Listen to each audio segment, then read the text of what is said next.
27 अक्टूबर 1947 सुबह का वक्त था। भारतीय वायुसेना के डकोटा विमान श्रीनगर एयरपोर्ट पर उतर रहे थे। उनमें सवार थे सिख रेजिमेंट के जवान। कुछ घंटे पहले ही जम्मू कश्मीर के महाराजा हरि सिंह भारत के साथ विलय पत्र यानी इंस्ट्रूमेंट ऑफ एक्सेशन पर हस्ताक्षर कर चुके थे, लेकिन तब तक बहुत कुछ बदल चुका था। पाकिस्तान समर्थित कबायली लड़ाके मुजफ्फराबाद पार कर चुके थे। बारामूला तक कत्लेआम की खबरें थीं। भारतीय सेना ने श्रीनगर बचा लिया, लेकिन पूरा जम्मू कश्मीर वापस नहीं ले सकी। श्रीनगर का एयरपोर्ट बचाना बहुत जरूरी था, क्योंकि अगर वो हाथ से निकल जाता तो पूरा कश्मीर हाथ से निकल जाता। युद्ध रुक गया, एक सीजफायर लाइन बनी और जम्मू कश्मीर रियासत का करीब 1/3 हिस्सा पाकिस्तान के नियंत्रण में रह गया, जिसे भारत आज भी पाकिस्तान अधिकृत कश्मीर यानी पीओके कहता है। अब 78 सालों के बाद उसी पीओके की सड़कों पर हजारों लोग पाकिस्तान की सेना के खिलाफ नारे लगा रहे हैं। नारा, ये जो दहशतगर्दी है इसके पीछे वर्दी है। रावलकोट की सड़कें खून से लाल हैं, मुजफ्फराबाद में बाजार बंद है, इंटरनेट बंद है और लोग पूछ रहे हैं कि जिस इलाके को पाकिस्तान आजाद कश्मीर कहता है, वहां आखिर आजादी किसकी है? क्या पीओके में पाकिस्तान के खिलाफ सबसे बड़ा जन विद्रोह शुरू हो चुका है? क्या यह सिर्फ महंगाई का आंदोलन है या पाकिस्तान के कब्जे की वैधता पर सवाल? और भारत के लिए इसका क्या मतलब है? नमस्कार, मैं वरुण कुमार और आप देख रहे हैं अमर उजाला। चलिए समझते हैं कि पीओके में आखिर हुआ क्या है। तो खबरें बताती हैं, रिपोर्ट्स के मुताबिक रावलकोट के ईदगाह मैदान में 60 से 70 हजार लोग जुटे थे। इनकी मांगे क्या थीं? सस्ती बिजली, सस्ता आटा, सस्ता चावल, रोजगार, राजनीतिक अधिकार और उन लोगों के लिए न्याय जो पहले की झड़पों में मारे गए थे। लेकिन प्रदर्शन हिंसक हो गया। रिपोर्ट्स में दावा है कि पाकिस्तानी सेना और रेंजर्स ने AK-47 से फायरिंग की।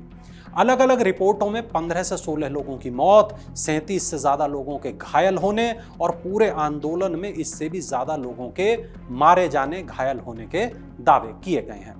रावलकोट, खाईगाला, मुजफ्फराबाद और दूसरे इलाकों में विरोध प्रदर्शन जारी हैं। बाजार बंद हैं, महिलाएं, बुजुर्ग, बच्चे, तमाम लोग सड़कों पर हैं। लेकिन यह आंदोलन शुरू क्यों हुआ? अगर आपको लगता है कि यह केवल महंगाई का मामला है तो कहानी अधूरी है।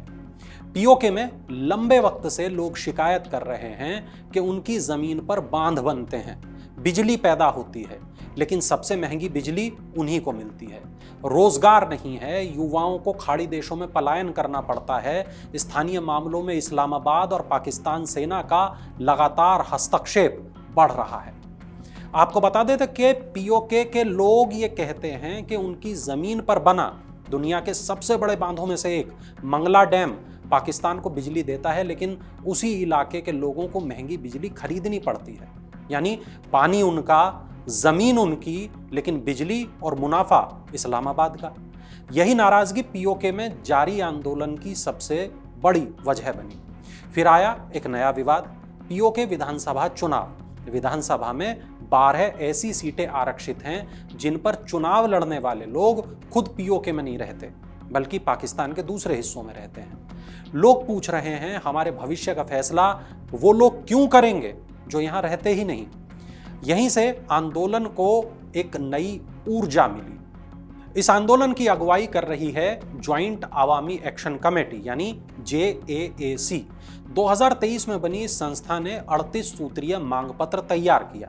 सस्ती बिजली, सस्ता राशन, राजनीतिक अधिकार और स्थानीय स्वायत्तता। लेकिन पाकिस्तान ने इस संगठन पर प्रतिबंध लगा दिया, नेताओं पर इनाम घोषित कर दिया गया, गिरफ्तारियां शुरू कर दी गईं, इंटरनेट बंद कर दिया गया और अब हालात गोलीबारी तक पहुंच चुके हैं।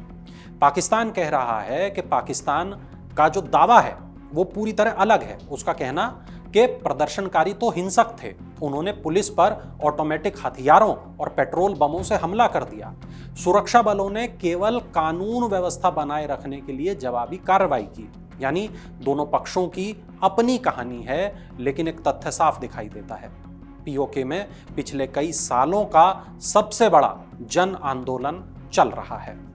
इस मामले में भारत का रुख शुरू से साफ रहा है। भारत के मुताबिक पूरा जम्मू कश्मीर, जिसमें पीओके और गिलगिट बाल्टिस्तान भी शामिल हैं, भारत का अभिन्न हिस्सा है। भारत की संसद ने 22 फरवरी 1994 को सर्वसम्मति से प्रस्ताव पारित करके ये कहा था कि पूरा जम्मू कश्मीर, जिसमें पाकिस्तान के कब्जे वाले इलाके भी शामिल हैं, भारत का अभिन्न अंग है और पाकिस्तान को वहां से कब्जा छोड़ना चाहिए। यही वजह है कि जम्मू कश्मीर विधानसभा में आज भी पीओके के लिए 24 सीटें आरक्षित हैं, जो भारत का संवैधानिक दावा बताती हैं, उसका प्रतीक है।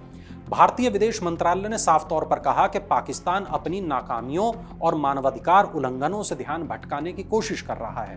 भारत ने उम्मीद जताई है कि अंतर्राष्ट्रीय समुदाय पाकिस्तान को जवाबदेह ठहराएगा।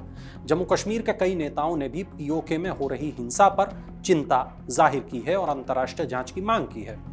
अब बात जब पीओके की हो रही है तो जानना यह जरूरी है कि पीओके बना कैसे।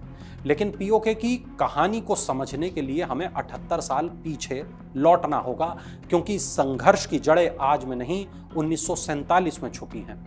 तो फैक्ट ये है कि 1947 में भारत का विभाजन हुआ। जम्मू कश्मीर एक रियासत थी और शासक थे महाराजा हरि सिंह। उन्होंने शुरुआत में भारत और पाकिस्तान दोनों में शामिल होने से इनकार कर दिया, लेकिन अक्टूबर 1947 में पाकिस्तान समर्थित कबायली लड़ाकों ने हमला कर दिया। महाराजा ने भारत से सैन्य मदद मांगी। भारत ने कहा कि पहले कानूनी विलय होगा, इसके बाद इंस्ट्रूमेंट ऑफ एक्सेशन पर हस्ताक्षर हुए। भारतीय सेना वहां पहुंची, युद्ध शुरू हुआ। 1948 में युद्ध विराम हुआ, लेकिन तब तक जम्मू कश्मीर का एक बड़ा हिस्सा पाकिस्तान के कब्जे में जा चुका था। यही हिस्सा आज पीओके और गिलगिट बाल्टिस्तान के नाम से जाना जाता है। भारत इसको साफ तौर पर अवैध कब्जा मानता है। सवाल यह भी है कि वहां के लोग क्या चाहते हैं। रिपोर्ट्स साफ तौर पर यह बताती हैं कि वहां के लोग भारत के साथ जुड़ना चाहते हैं। वजह साफ है, बेहतर आर्थिक स्थिति, ज्यादा राजनीतिक अधिकार, स्थानीय प्रतिनिधित्व और सेना के हस्तक्षेप से मुक्ति। वहां के लोग तो भारत के समर्थन में हैं, लेकिन भारत के पास कौन से विकल्प हैं, क्या विकल्प हैं? भारत के सामने पहली बार ऐसा मौका है जब पीओके के भीतर से ही पाकिस्तान के शासन मॉडल पर सवाल उठ रहे हैं। ऐसे में नई दिल्ली के पास कई विकल्प मौजूद हैं। पहला, इस मुद्दे को मानवाधिकार उल्लंघन के रूप में वैश्विक मंचों पर लगातार उठाना। दूसरा, पीओके को लेकर अपने संवैधानिक दावे को और मजबूत राजनीतिक रूप से सबके सामने रखना, पूरी दुनिया के सामने रखना। जम्मू कश्मीर विधानसभा की पीओके के लिए आरक्षित 24 सीटों को अधिक सक्रिय विमर्श में लाना और सीमा पर सुरक्षा और निगरानी बढ़ा देना, क्योंकि हमें इतिहास ये बताता है कि पाकिस्तान आंतरिक संकट के समय सीमा पर तनाव बढ़ाता है, ध्यान भटकाने की कोशिश करता है। चौथा, पीओके के लोगों के साथ मानवीय और सामाजिक संपर्क बढ़ाने की संभावनाओं पर विचार करना, ताकि वहां के नागरिकों को भारत का लोकतांत्रिक और विकास का जो मॉडल है वो समझ में आए और भारत के प्रति उनका जो रुख है वो और मजबूत हो। 1947 में पाकिस्तान ने कबायली हमले के दम पर कश्मीर का एक हिस्सा अपने नियंत्रण में ले लिया और उसका नाम रख दिया आजाद कश्मीर। लेकिन 78 सालों के बाद उसी जमीन पर लोग रोटी, बिजली, रोजगार, राजनीतिक अधिकार, सम्मानजनक जिंदगी की मांग करते हुए पाकिस्तानी सेना की वर्दी के खिलाफ खड़े हैं। इतिहास हमें बार बार एक ही सबक देता है, बंदूकें सरहदें तय कर सकती हैं, लेकिन लोगों की निष्ठा नहीं। किसी जमीन पर झंडा फहराया जा सकता है, लेकिन वहां रहने वाले लोगों के दिलों को जीता नहीं जा सकता। जिस धरती को पाकिस्तान दशकों से अपनी उपलब्धि बताता रहा, आज उसी धरती से उसके खिलाफ सबसे बुलंद आवाजें उठ रही हैं। सवाल सिर्फ महंगी बिजली, महंगे आटे या बेरोजगारी का नहीं है। सवाल उस भरोसे का है जो किसी भी शासन की सबसे बड़ी ताकत होता है। शायद यही वजह है कि रावलकोट की गलियों से उठी आवाज आज पूरी दुनिया का ध्यान खींच रही है, क्योंकि जब जनता अपने ही शासकों से पूछने लगे कि हमें अधिकार कब मिलेंगे, तो ये सिर्फ एक आंदोलन नहीं रहता, ये इतिहास के नए अध्याय की शुरुआत बन सकता है। और शायद इतिहास का सबसे बड़ा सच भी यही है, किसी इलाके पर कब्जा किया जा सकता है, लेकिन वहां रहने वाले लोगों की आकांक्षाओं पर नहीं। चीन की भीख से मिले पैसों से बंदूकें खरीदी जा सकती हैं, पीओके के लोगों का भरोसा नहीं। और जिस दिन जनता डरना छोड़ देती है, उसी दिन सबसे मजबूत सत्ता भी अपने भविष्य की लेकर चिंतित हो जाती है।